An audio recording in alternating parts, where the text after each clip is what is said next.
everybody I'm here. Ken, are you still there? I'm here. Go. Can you hear me? Have we lost you, Nancy? We're having a good conversation ourselves. Well, I can hear you both now. I don't know what you need to do. I don't hear Nancy. I hear you, Gordon. Okay. Well, gee. Well, I'll just continue what I'm saying, and we'll see if they ever say they get us back. That you and I both found that people were more important than possessions, and that the spiritual choices one makes in life are the most important thing you can do. Right now, I've got you loud and clear. Nancy, I think I had you on for a moment. Are we all together again? The modern technology, isn't it wonderful? We should stick with mental telepathy, don't you think, Gordon?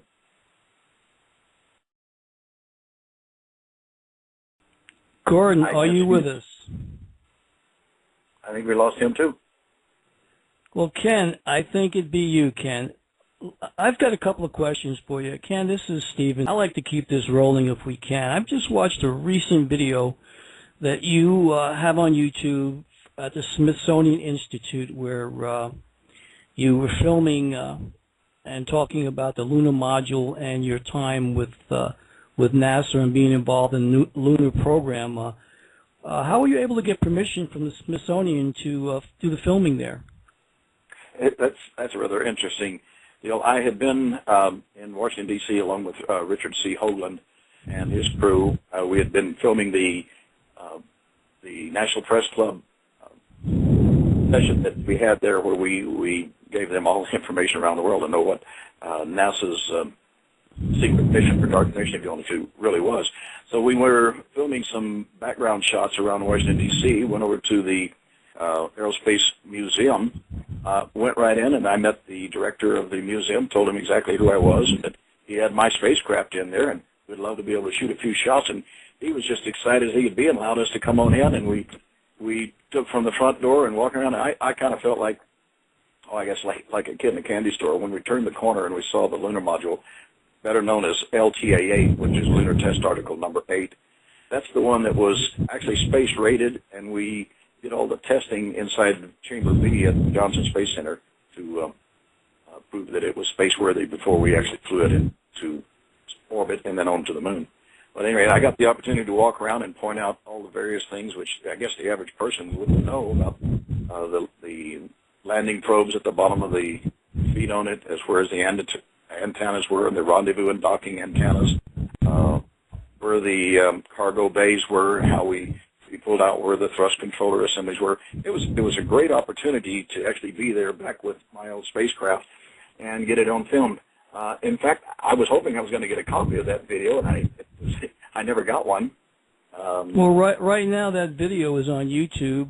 If you just put in your name, search your name, Smithsonian, it will come up. It is a two-part series. It's about, I guess, close to 10 minutes on each segment, so you're about 20 minutes of video time at the Smithsonian. And I had watched that the other night, producing the show here, and I take an interest to who we bring on the show, and I was very interested in what you had to say.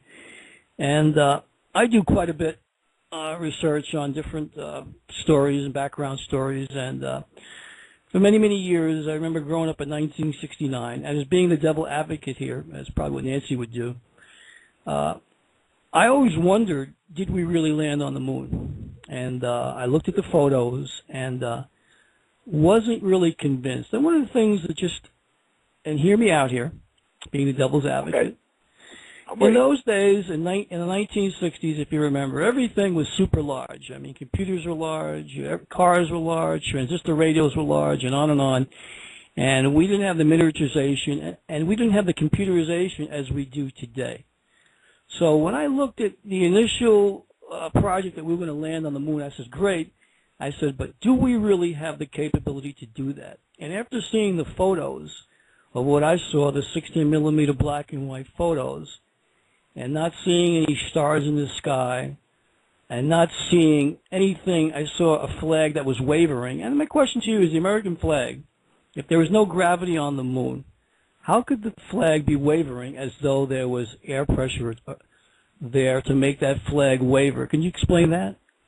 I sure can.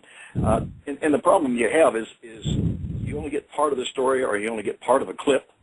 And when they were moving the flag and getting it set up, it had a ridge pole across the top, okay?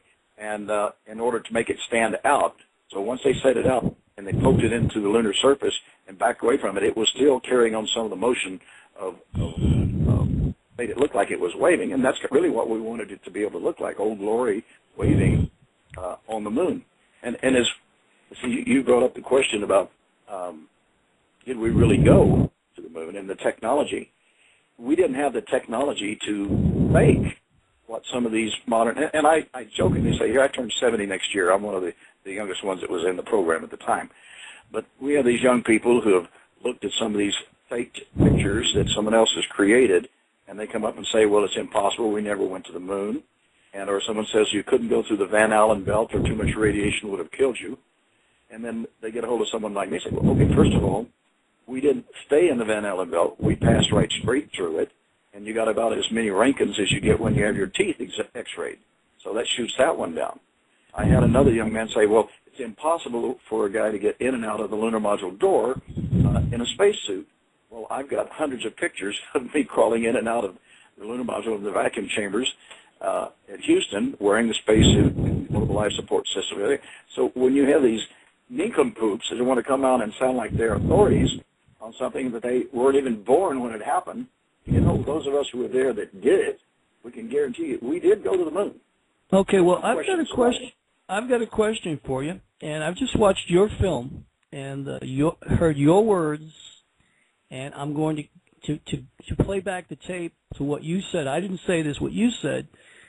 Okay. You were standing in front of the lunar module at the Smithsonian, and you pointed to the lunar module, and you said most people thought that the camera was mounted on the side or the lower portion of the lunar module, but you pointed up to the top left corner of the lunar module. You said the 16-millimeter camera was mounted here up above, so that way when Neil Armstrong, I believe, was stepping out from that ladder, that camera that was on the lunar module was the one that captured his first steps off the ladder onto the moon. Was that correct?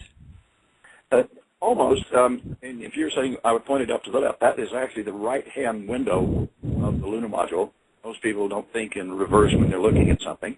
And the 16-millimeter sequence camera in the lunar module is mounted at the top of that triangular-shaped window. Now, that window is at a slant of about, I think it's 18-some-odd degrees, 19.5 degrees in the bottom, which allowed you to lean forward. If you were inside the lunar module, you could lean forward, look down the window, and you could see the ladder going down the front leg of the lunar module. So when Neil made his little journey down the ladder and took his first step off of the landing pod, that was being filmed by the 16-millimeter camera in the right-hand window of the lunar module. So what you're saying, just so that way we can describe this to the audience, because the photos are out on the internet, you can see them. And I am old enough to remember this because I remember all the photos are out, and vividly, I remember his first steps going down the ladder and when he landed.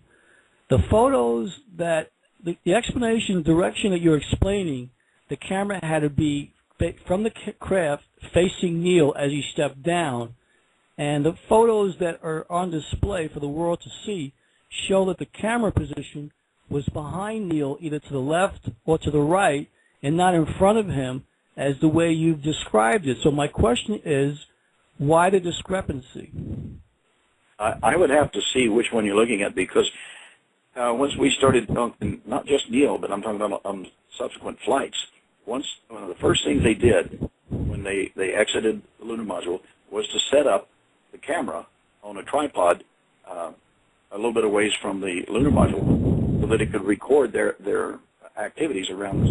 Now, Apollo 11, they weren't outside but just a very, very short time to grab a few rocks and a little dust and get back inside and take off. So we didn't actually have time. Well, I take it back. We did try to set up a pod, but I think it was either Buzz tripped over the cable and broke the cable, and that part of that was caught on film. Well, my question really basically is, if that camera was mounted as you said it was mounted, then, because I do a lot of film photography, and the angle that you speak of the photos that are showed out for the public show it's behind the astronaut and not in front of him or to the side of him from in front of him. And so it poses a major question to me that It would. If these photos that are out there show are coming from behind the astronaut and they're not from the camera that's positioned on the lunar module, we've got a problem, Ken. Well, the question I have to ask you, first of all, are you talking about the descent down the ladder on Apollo 11, 12, 14, I am 15, talking 16, about, 17? I am speaking about the first flight, because the first flight is the major one in question. Everything thereafter, to me, is insignificant. I look at the first one, and the first one to me is the one that really draws a red flag, and to most people, because it was something Sure. that it was in a time where we just really got into the computerization age and the higher technology. So we were at the time growing up. I remember we were in a race with the Russians. So at that time, we were both trying to get to the moon. I remember Kennedy saying, we will land the moon before this decade is over. And God bless his soul, he never got to see it. So I remember the Sputnik, the first orbit of the Sputnik, and I know we were in a race, against the Soviet Union in those days, who were supposed to be, the evil empire as we all come to have known them. So I understand that at the time there was a great deal of media attention drawn to this because we were to be, the great power of America. So a lot was riding on this. So I am not doubting your credentials whatsoever. I am just trying to understand why I'm having a hard time with these photos if they're coming from behind and the angle that you spoke of just doesn't jive. So for me, Okay. I like to see if you can embellish upon what you've told me. I'll be happy to. And if you've been in commercial photography, you'll know that quite frequently they will find a good shot that represents what they're trying to display. And I've dealt with this many times, where in my question would be, whoever put together the video or whatever it was you were looking at, did they not take some of the film from a later mission so that it showed what it would look like as you're coming down off of them? Because there was no way we could do that on Apollo 11. It was not part of the mission plan. It was not there. The cameras wouldn't have been out there to do it anyway. So the only answer I can have is that someone has put together a composite to make it so they could see what it would have looked like if they had a camera out looking at Mars, because that never happened. We didn't have one there. Well, I remember from what I saw as a child, I was this was a 69, so I had to be, at least 15 years old, so I wasn't a child at that point. I had a pretty good recall. So what I remember the photos, and I remember it was a Walter Cronkite, was probably the premier newsman in that day who was making the broadcast about it. And I sat there with my family, we watched it. And I remember right now, I've got a pretty good recall of memory, and I have a photographic memory and recall the angle that I saw, what I saw. And based on what you said about the lunar module, where the camera positioned, I've got to differ with you based on my recollection of his first step down onto the lunar surface of the moon. And I'm only speaking of the first flight. I'm going to say that there has to be some discrepancy in your memory or what burned into your mind, because, and I've looked at all of them, I was there. There was no film or pictures being taken from the outside until after Buzz got outside. And then they were using Hasselblad cameras to take the pictures that they did on the surface. That's during Apollo 11. So the only pictures... I've got a question for you. Moving away from that topic, and thank you for answering that. You handled that very well. But somebody's got to ask the tough questions here, so I guess it'll be me here today, Ken. I had a question. What was it that made the United States decide to go into a joint mission with Russia and other countries in this space mission? What was the catalyst for that? Well, I know that very few people know that Kennedy had a meeting with Khrushchev, and decision was made there is to make a joint effort, and then either the no, I was in Ringhorn 62, 62 when we had the Cuban thing. It was an attempt to try to get the high technology two countries to work together instead of working separately, because in a way we actually outspent Russia going to the moon, and it pretty well led to the breakdown in the Berlin Wall and the collapse of the Soviet Empire. It was an attempt to try to work together as high technology. I got to work with the cosmonauts that came in during the Apollo-Soyuz missions. Some very fine scientists, engineers, and cosmonauts. It's a shame that we couldn't work together.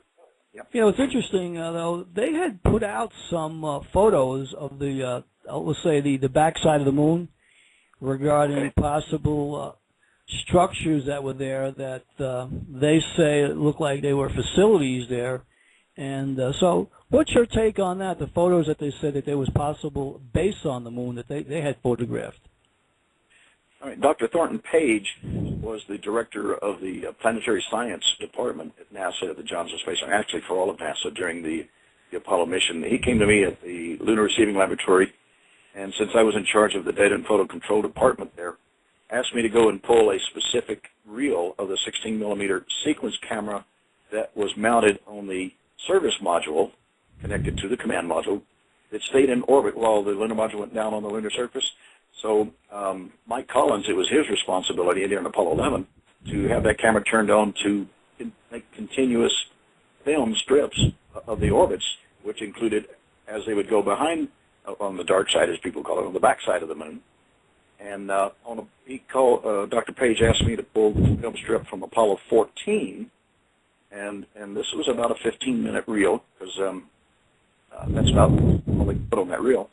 I got it together and took it to the building next to Mission Control, where Dr. Page had 7 of the other astrophysicists and astronomers there. I ran the film, and we're coming around on the back side of the moon, approaching a crater called Tsiolkovsky. And the sun angled on the backside, it was such that about half of the crater was in shadow and the other part was illuminated by the sun. As we approached the crater on the film, you could see a cluster of about 5 illuminated domes, the way they look like if they're illuminated from the inside, in the shade portion of the crater Tsiolkovsky. And it looked like a steam column or something, a vent coming up from one of them. Dr. Page asked me to stop the film. Oh, by the way, the reason he chose me to do that is because I had military experience using a gun sequence camera. And for those that don't know what a gun sequence camera is, when the pilots are flying missions, or they're dropping bombs, or they're in an attack and firing, they have a camera that will record what it is that they're watching. This allows them to analyze the film later. They can stop the frames, go multiple frames at a time. They can zoom in close and back out. Well, this was the projector that I used.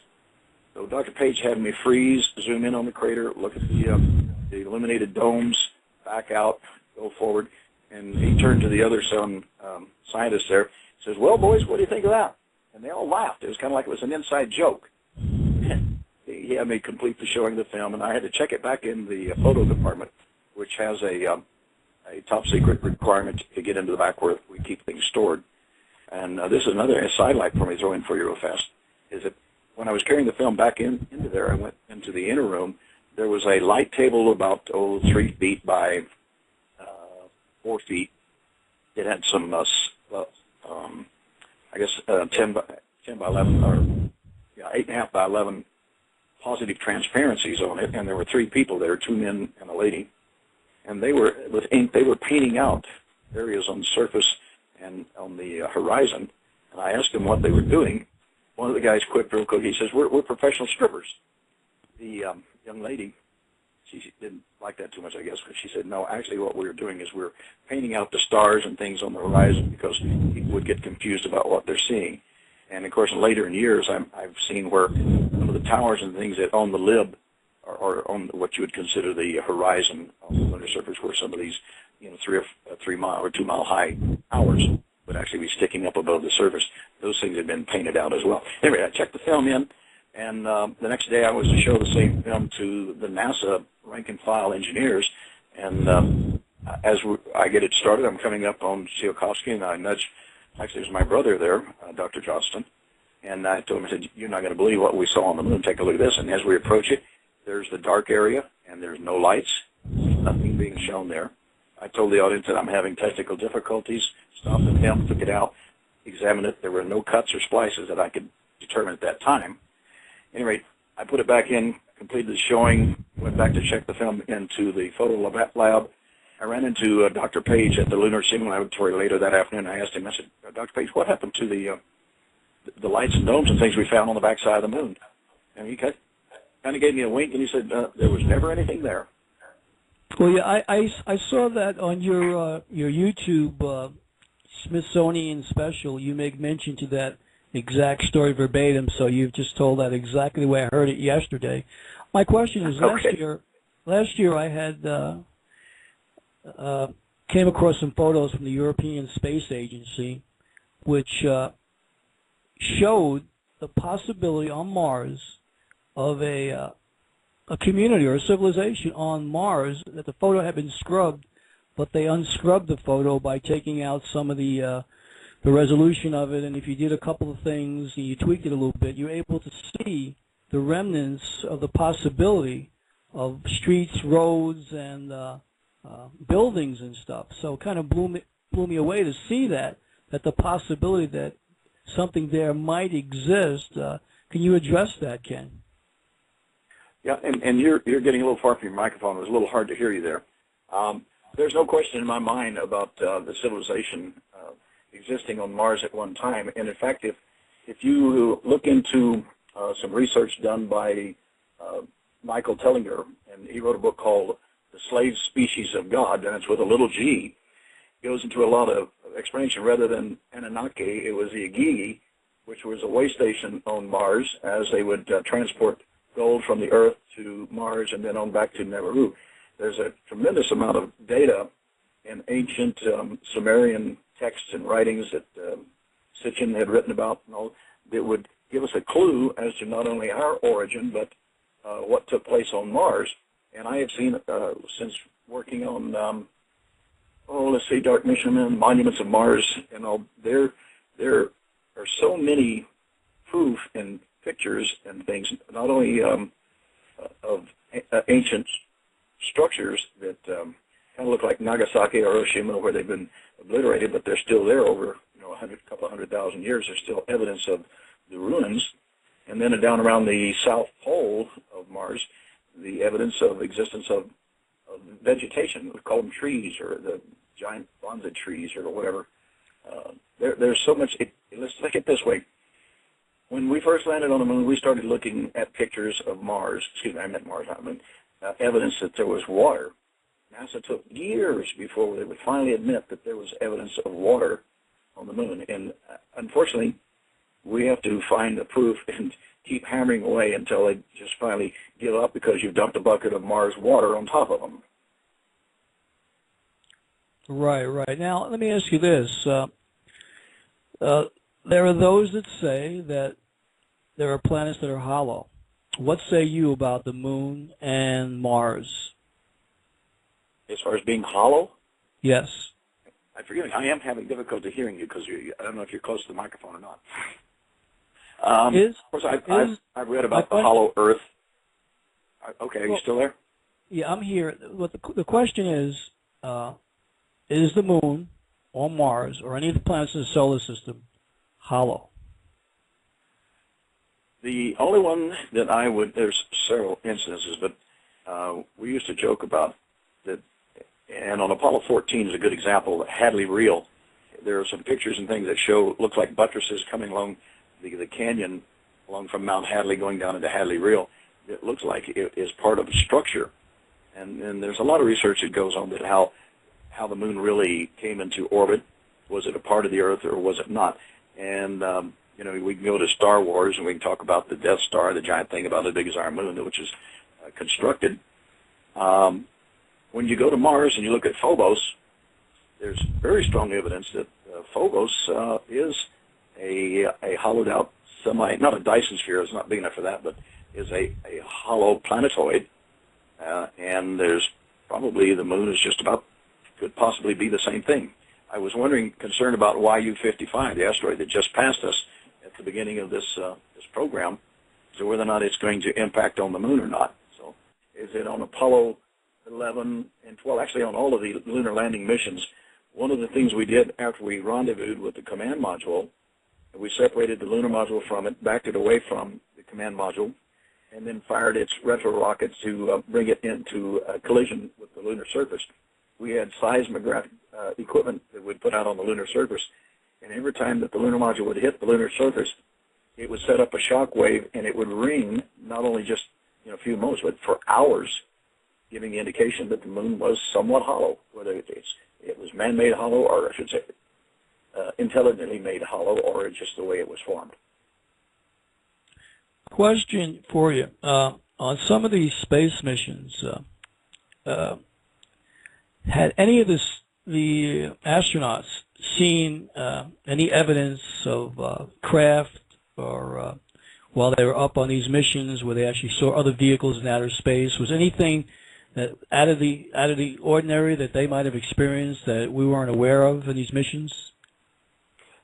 Quite a few of the astronauts had reported back the same things. I know even on Apollo 11, Buzz Aldrin asked Mission Control where the S4B stage was that had been separated after they had fired it to put them into the translunar coast portion of the mission, and that was actually his code. He said, "Well, we still see it out here," which everyone knew that it wasn't anywhere near. I mean, we're talking about thousands and thousands of miles away. You'd not be able to see a small part of an SRB rocket tumbling out into space. And then my mind right now, I can't remember the astronaut who's fantastic artist. He's actually talked about craft that he saw. And there's been a lot of things. And of course, as a pilot, I've seen things even flying that I was unable to explain that could outdo anything and everything we were in. I was in an F-4 Phantom. So. Question for you, Ken. In that first mission, the Apollo mission, did any of the astronauts die under mysterious circumstances in that whole group, the first Apollo set of astronauts? Oh, well, we did. We had several accidents. One of them was a failure of a jet, and the jet plowed into either Lockheed Martin's one of the buildings there. Lost his life. There were a couple of accidents with automobile and motorcycles where astronauts died. I don't know that they would be considered unusual, because you have to understand, jet jocks, we have a tendency to want to go fast, and there are times where we put ourselves in kind of danger that we think we can handle the moment and the situation. I don't do that anymore. So now, Ken, are you not with any of the space programs now at this particular time? No. For 5 years, I was one of NASA and JPL's solar system ambassadors, and in that capacity, I would go to civic groups, schools, organizations, and talk about what NASA was doing in our space program and the advances we'd made. And of course, I never talked about any of the Apollo 14 pictures or anything that would be negative at the time.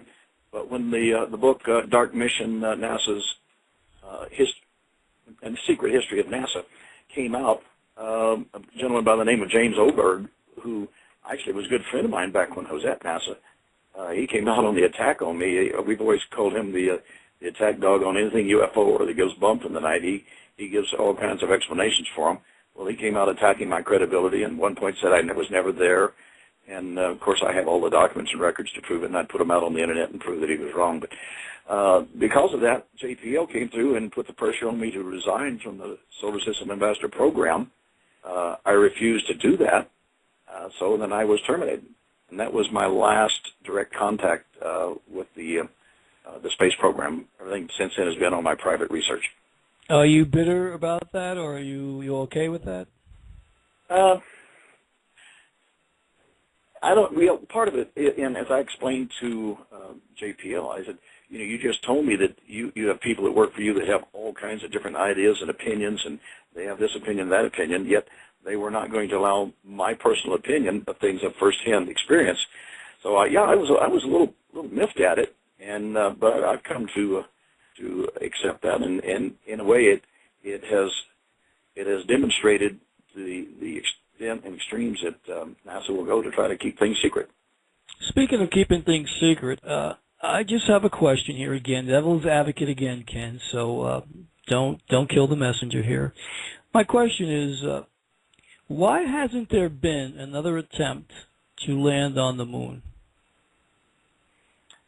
Well, I probably have about as much insight on that as you have. There was talk at the time while we were there, of the private conversation, which we considered the medical link, that we could talk to mission control privately that wasn't going out on the net, where the discussion was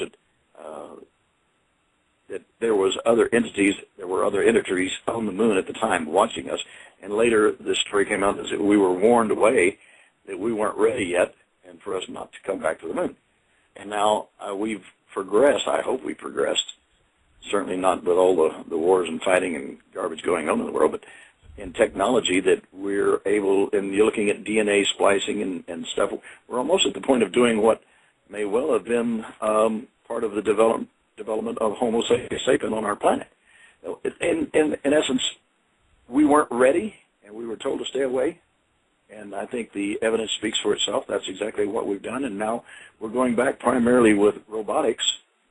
But when you look at where we landed each specific mission and what constellations and things were set in reference to, I should say, compared with what the ancient Egyptian mythology was, it was kind of like we were saying, okay, we've grown up and we're ready to have contact. Well, we were held back, and I'm hoping we're at the point of disclosure now to where we can have the open contact, either our progenitors or other sentient beings in the solar system. A question for you, Ken. Why is it that Russia has never landed a man on the moon? Or was that stopped when the United States asked them to come together and partner in the NASA collaboration? Well, part of it was that we had outspent them. We had gotten there first. There was no reason for a race there. Right now, what you're seeing is there is a worldwide race with the Chinese, the Japanese, Russia, America, and all of them trying to get to Mars. And part of the reason is if Phobos is in fact a derelict spacecraft that's been left in orbit around Mars, like the orbit of it seems to indicate, whoever gets there first, the space treaty, which says that no one can lay claim to another planet, does not mean that you can't land on another spacecraft, and whatever technology and everything you can reverse engineer or bring back with you, that's to the advantage of your particular country. So, we've gone from working together with the ISS space station to now there's a new space race going on amongst other high-tech countries. Question. Speaking of technology, you mentioned reverse engineering technology. And a lot of the UFO specials you hear about, the craft that has been captured, down craft that we took, we've got them in underground bases or wherever where there is reverse technology going on to try to figure out how to produce these crafts. Any truth to that? Yes. After, as I mentioned, I went the religious route, and as a Reformed Baptist minister, I had a young man come to me and ask me to perform a wedding for him in Seattle at the top of the Space Needle there in Seattle. And conversations got around to space and NASA and UFOs and all. And I said, let me get you this book called The Matrix, and I'll show you the information that I have. And I presented him with a copy, and he started looking at it, and it described what the elite group with the Air Force was responsible whenever an alien craft would go down. Hi, everyone. Welcome back. This is What Do You Think? My two guests that I have on is Gordon James. Let's try this again.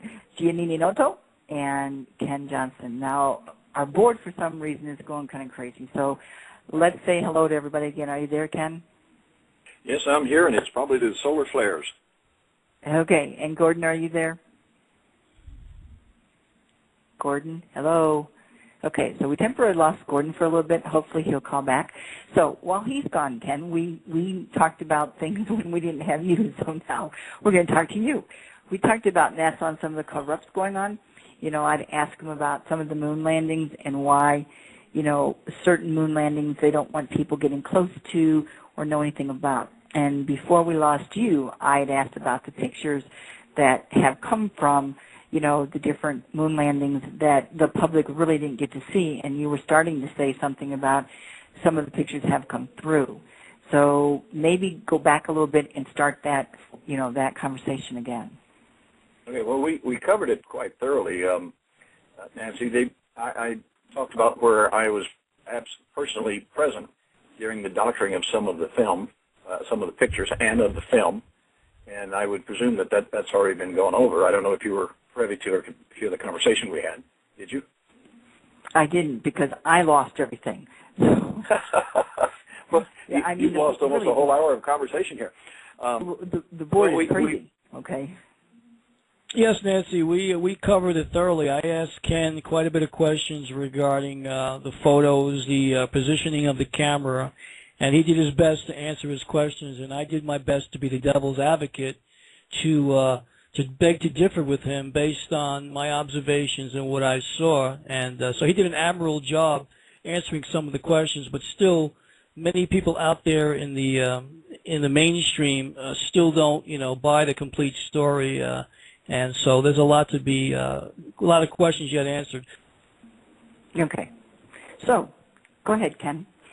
Whether or not any of the astronauts had seen other craft or things that weren't brought to the public, and I discussed a little bit of Buzz Aldrin had mentioned, and the other astronauts had done all the painting. And forgive me, I'm just not remembering the names right now.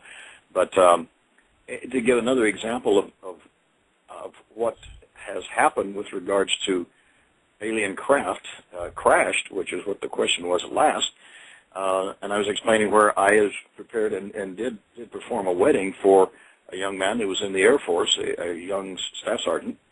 And in the 2 days that I got to know him and his fiancee, we got to discussing UFOs and crashed. And then I told him all about, well, I have the documents to show how the Air Force plan on how to recover, retrieve, and move any crashed alien spacecraft. And I was showing him the way the structure of the teams were made up and where some of the crashes were in the recovery. He turned as white as a sheet of paper, and he was shaking all over. He says, I can't deal with this right. He says, I've been on the team, and I've been told with a gun to my head that if I said anything about this stuff, that not only myself, but my family, everyone would be killed. And so that was, I mean, he had to just leave that same day. And 2 days later, when we performed the wedding, we didn't really discuss it, but he did go ahead and say that he couldn't believe that I would have documents showing exactly what his team did. So there are things that go on. You know, it's really funny because there are many cover-ups going on, and not just here, but you know, worldwide. And the thing that's really funny is I think that most of the cover-ups that they're trying to cover up, the people are very much aware of. And since they're aware of it, they're not really buying, you know, the whole spiel that they're giving us. So I think it's real important that people understand that, you know, you've got to look, you've got to go in yourself, you've got to check it out, because, I mean, we can talk about it all day long, and we can bring out all kinds of facts, but the people themselves have got to go in, and they've got to check it out for themselves if they're to understand some of the things that are happening, you know, and they may not believe us, and that's okay, it's their prerogative, but before you really, you know, discard all of it, go in and check out some of the stuff for yourself. I mean, you can look up all kinds of stuff. You can look up HAARP, H-A-A-R-P. You can look up moon landings. You can look up many things, and it's going to show that some of the stuff that we're talking about is a fact, whether they try to cover it up or not. Now,